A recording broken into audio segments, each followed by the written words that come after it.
At least 40 people dead and more than 100 wounded after a powerful bomb ripped through a political rally in northwestern Pakistan. Thousands of protesters gather in front of the French embassy in Niamey in support of the junta that took over Niger earlier this week. Russian authorities say 3 drones attacked the capital Moscow early on Sunday, the third such attack this week. Warsaw warns of a threat from Russian mercenaries after Wagner fighters based in Belarus approach the Polish border. At least 40 people were killed and more than 100 wounded after a powerful bomb exploded at a political rally in northwestern Pakistan. The explosion on the outskirts of Kar, the capital of the Bajour district, ripped through a crowd of supporters of hardline cleric and political leader Maulana Fazlur Rahman. Many of the wounded were taken to the city's main hospital, with some of the injuries described as critical. No one immediately claimed responsibility for the attack, but the Islamic State group operates across the border in Afghanistan. Waving Russian flags and chanting "Down with France," thousands of people staged a protest outside the French embassy in Niamey on Sunday in support of the junta that took over Niger earlier this week. Niger's former colonial ruler, France, has condemned the coup, with President Macron warning that he would not tolerate any threats to France and its interests. The French government has also suspended aid and security cooperation to Niger, demanding the return of ousted leader Mohamed Bazoum.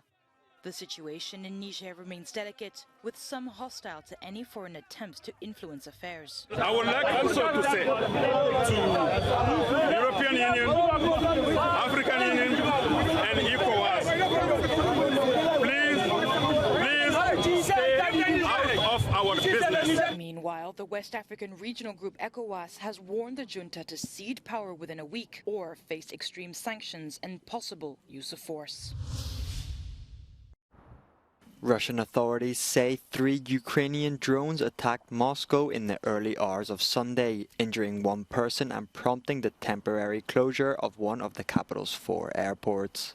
1 drone was shot down by air defense systems, officials said, while 2 others were jammed. These 2 then crashed into the Moscow city business district, damaging a building and injuring a security guard. The Russian Ministry of Defense also said on Sunday that its forces had repelled an overnight attack by 25 Ukrainian drones in Crimea and that Russian armed forces repelled an offensive by the Ukrainian armed forces in the Zaporizhia region. On the other side of the conflict, a Russian missile strike on the Ukrainian city of Sumy has killed at least 1 person and injured 5, according to Ukraine's national police. Their spokesperson said the strike hit an educational facility. Video footage shows injured people being carried away from the scene. The Russian Navy will get 30 new ships of various classes this year, President Putin said on Sunday at a Navy Day parade in St. Petersburg, the traditional home of the Russian fleet. Dozens of vessels and thousands of Navy personnel took part in the event. Earlier in the day, Putin signed a new Navy doctrine aimed at blocking US efforts to, quote, dominate the world's oceans and a NATO movement toward Russian borders. Polish authorities say that Russian mercenaries based in Belarus are coming very close to the border with Poland, raising fears they may be attempting to sow chaos in the country. Hundreds of soldiers from the Wagner group fled to Belarus from Russia after a failed coup last month. Na pewno jest to krok w kierunku dalszego ataku hybrydowego na polskie terytorium. Będą pewnie przebrani za białoruską Straż Graniczną i będą pomagali nielegalnym imigrantom przedostać się na terytorium Polski, zdestabilizować Polskę.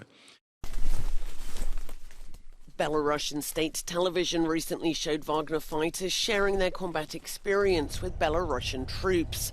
But there are also serious concerns about hundreds of armed men, many of whom are former convicts, roaming the country.